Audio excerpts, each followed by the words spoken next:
Welcome to the I in Team podcast with Brian Smith and Mary Smith. You are more important to your team than you might believe. Everybody has something to contribute, and most importantly, that's influence. Learn more on today's program.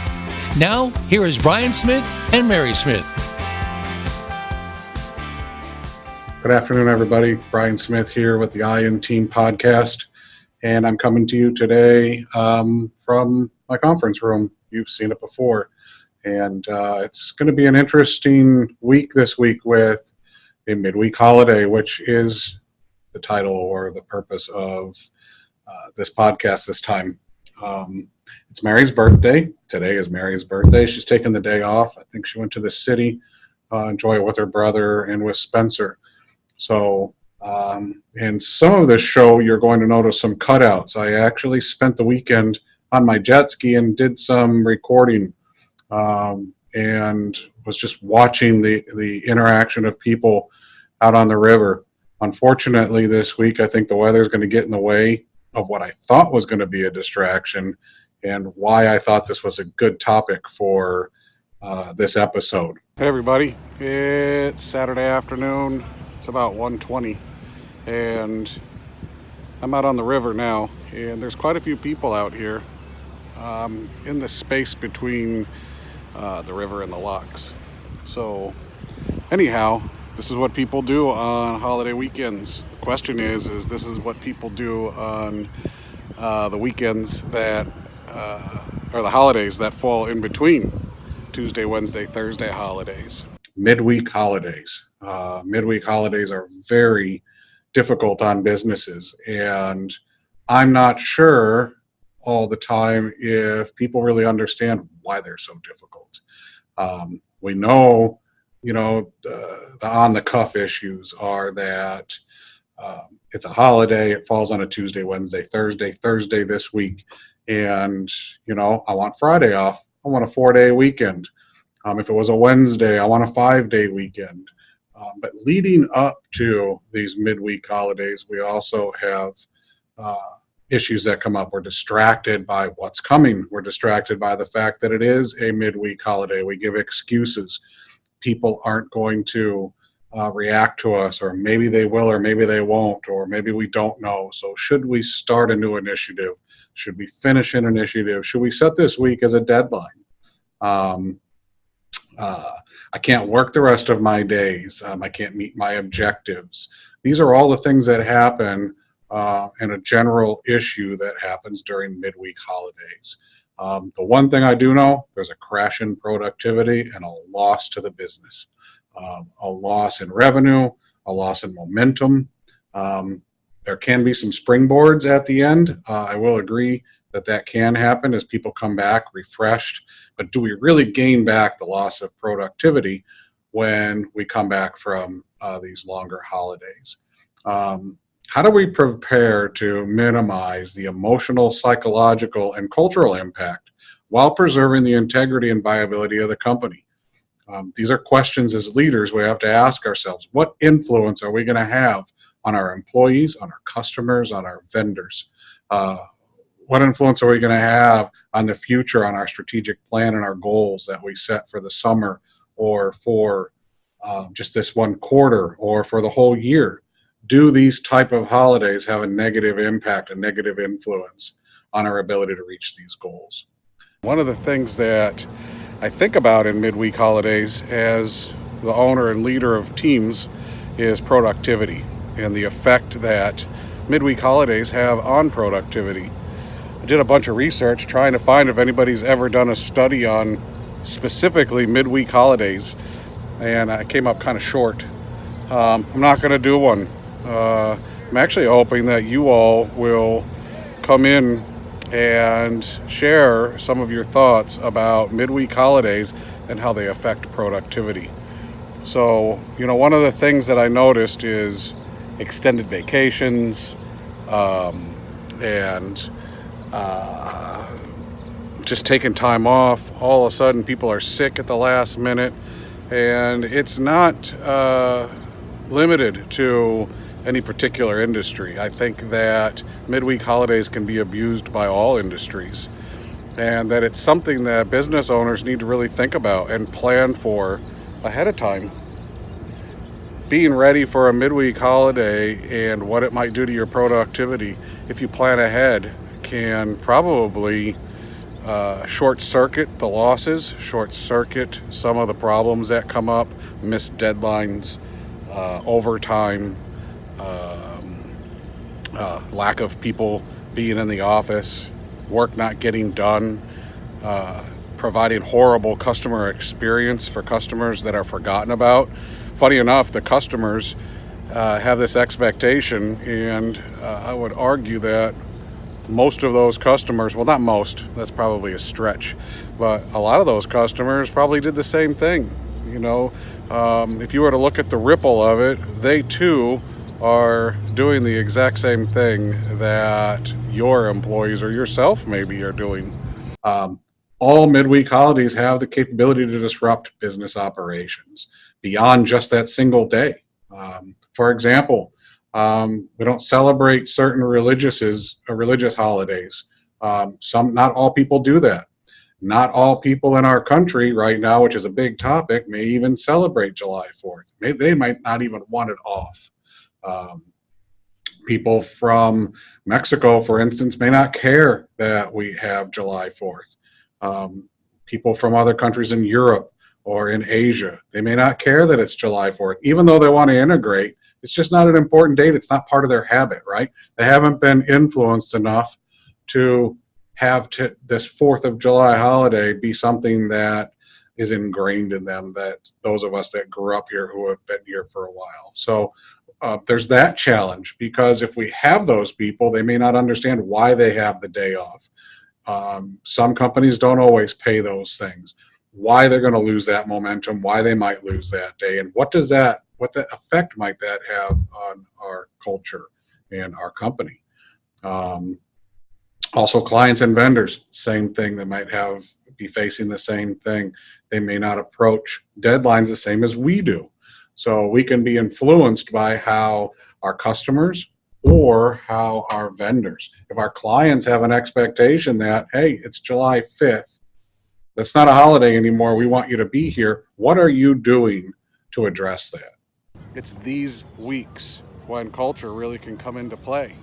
And how do you handle it? So we're going to talk about how to address this, and I'm going to go through a number of bullet points on what I think works, what we do in our organizations, and how we communicate that to our teams and to our partners, including our clients and our vendors. So number one is, schedule pre-planned shutdowns. Don't surprise people. One of the number one things that I see today and in the past is that, oh my gosh, the holiday's in the middle of the year or the middle of the week. It is on a Tuesday, Wednesday, Thursday. I didn't realize that, and it's not planned for. So all of a sudden we're scrambling because we realize that we might have deadlines that have to be accelerated or put on hold.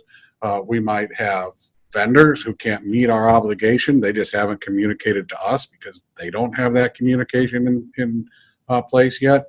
So schedule those shutdowns if you're going to have them. Schedule that extra day off. If you're going to give people Friday off, even if it's not paid, but you're going to allow them to take it off, and you're just going to absorb that loss in potential operating revenue, at least you're not accumulating that operating cost.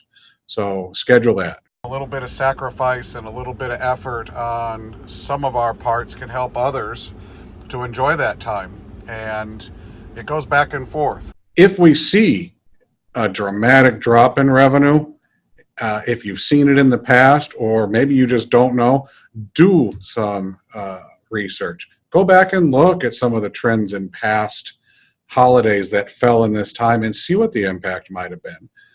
You'll see patterns. The patterns develop. One of the nice things about numbers is they don't lie. And if you use them to your advantage, you can look at patterns. Look at the weeks leading up to and trailing away from these holidays that fall midweek.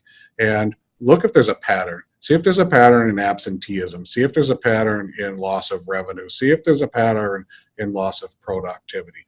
And if there is, it gives you more information to plan for these shutdowns or these takeoffs for employees or for the whole company. And communicate that process to your employees. I cannot stress enough the influence of communication. Communication with your employees and what these holidays do, what anything actually does to your company, but specifically what these holidays do to your organization is really important. And if you choose to communicate, you will see that the employees will engage more. They may not like what they hear, but they'll respect you for including them in this information early. Nobody likes surprises. Develop policies that allow for time off rotations. If you have to, this goes with working also on these midweek holidays. Hotels, restaurants, they may still be open. Develop some kind of rotational program. If that's not the case and you don't have that flexibility, try something that's a little bit more pragmatic. Lotteries work, names in a hat work. They'll appreciate the randomness. They may not like it again, but at least they know or feel like they've been treated fairly. So policies that establish pragmatism and fairness, a little bit of objectivity in the way you treat everybody can go a long way. It can help with the culture. People understand that. A lot of people don't like that. It's like our children, right? We do something with our child, they throw a temper tantrum, but after it's all said and done and they look back on it, oftentimes they at least have an understanding of why you might have said no or why we did something if it came from a pragmatic position. So allow those things also to include measurements. If you're going to discriminate with employees, for instance, length and time, quality of work, earning the day off, make it a competition, make sure you can measure it fairly. Again, pragmatic measurement, numbers don't lie. Give people a chance to participate, and if they can't participate, find a way to measure them differently. Your receptionist obviously can't be measured the same way as maybe, say, one of your salespeople if you're having a sales-based objective. So, find a way to get them to participate in this and to cover for those positions also.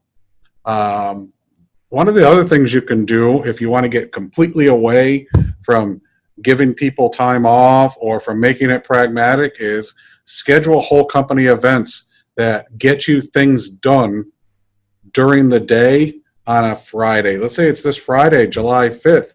Do preventative maintenance, do office cleaning, do some kind of preventative maintenance on files.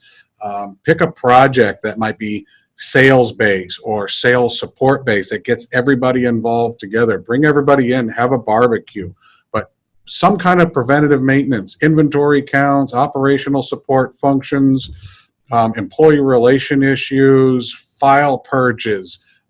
Each of your organizations is different. Each of your organizations has a different need. But one thing that you all have that's really important is that you have employees, and those employees matter, and getting them involved as a group will help build your culture. So any kind of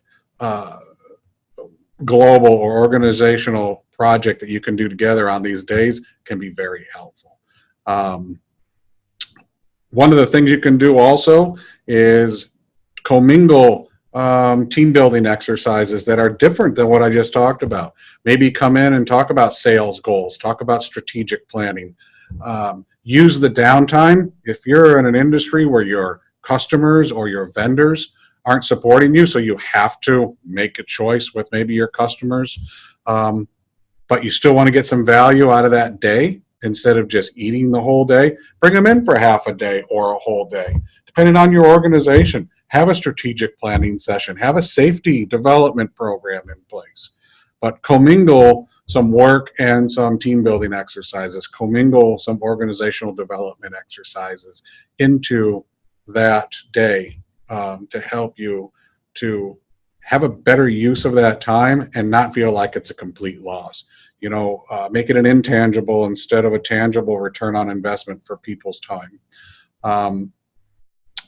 Education also, you can bring in education programs. You can use screens to do, education off the internet. In some of our trade organizations, it's a safety development thing, and we'll have a safety program that comes up on a screen, and everybody goes through a 1 or 2 hour safety program. Feed them, provide lunch, provide dinner, whatever time of day. All of you have different operating hours. Stick to those hours. Don't alter those hours, especially midweek. When you alter those hours, you can create so much disruption. So for instance, you've got a lot of night workers and all of a sudden you have them come in during the day because you were going to be closed anyhow.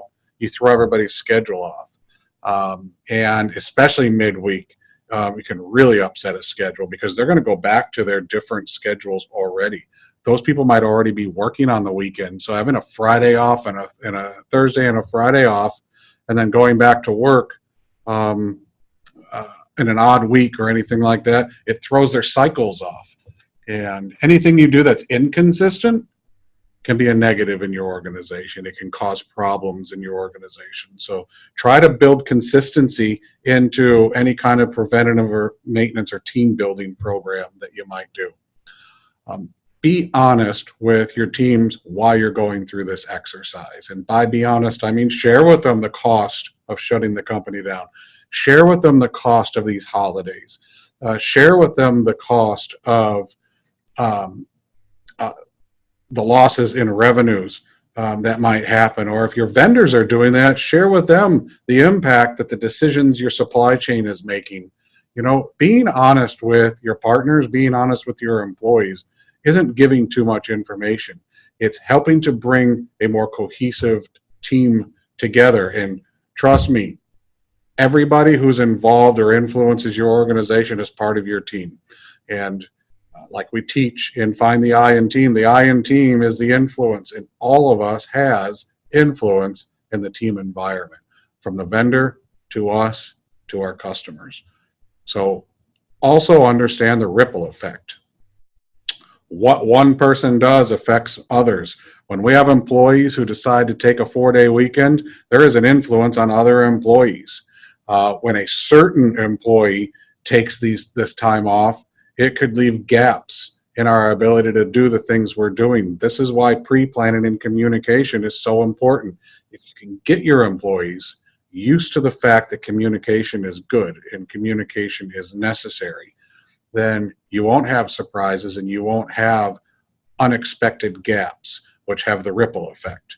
The ripple effect being that Johnny left and Johnny can't fulfill his role in our delivery of whatever service or delivery of whatever product or delivery of whatever procedure that he has in our organization doesn't get done. So Jane, who's next in line and who is directly influenced by his or her work, can't get it done, or it can get done subpar, or it gets done by a third party at not the same efficiency or not the same quality. And these are the ripple effects that happen in these midweek takedowns, these midweek takeoffs of time in holidays. So understand the importance that each person plays and look for that in your planning. When you talk to an employee about his time off or his request to extend time on these midweek holidays, be honest with them about what it costs and be honest with yourself. And if you still owe them the time, because a lot of people have earned this time off, work away and plan with the people that they affect. Bring in those people. If there's a direct report to or from a person, then bring them into the conversation. Have a discussion with them. Plan for what that inefficiency might be. And make sure that you're covering all the angles. And if you're going to be inefficient and your eyes are wide open, there's no surprises. At least you can anticipate what those might be, and you can put in place a plan to address them. So midweek holidays are difficult. They pose very unique challenges for us, and a lot of times we just take them for granted. It's just the way it is. We're not going to get work done. We're going to allow people to be inefficient. We're going to allow people to do substandard work. We're just going to eat it as a company. I don't think it's fair. I think that if we're going to be a true organization that is built together, and we're going to work together to make an organization that serves our purpose, whatever purpose that is. If you're a power wash company, you're cleaning buildings and cleaning sidewalks. If you're a plumber, you're helping people with their plumbing. If you're a commercial builder, you're building buildings. Whatever that is, you have a responsibility to, as a team, to bring the best to the table for your customers. So make sure that you include everybody in these decisions. I hope that this has been a good session for you. Next week's show is going to be with a company called Elevated Construction. They're a non-union commercial construction company here in the Chicago area, and we're going to talk about the use of technology. We're going to talk about safety. We're going to talk about growth and how growth can strangle a company and how growth can pose a lot of difficulties for a company. But we're also going to show you how to overcome some of those challenges. So I hope that we'll see you next week and that you'll be with us next week. And I hope you have a great 4th of July. I hope you have a safe 4th of July. And happy birthday, Mary. We miss you on the show today. And we'll see you all next week. Have a good day.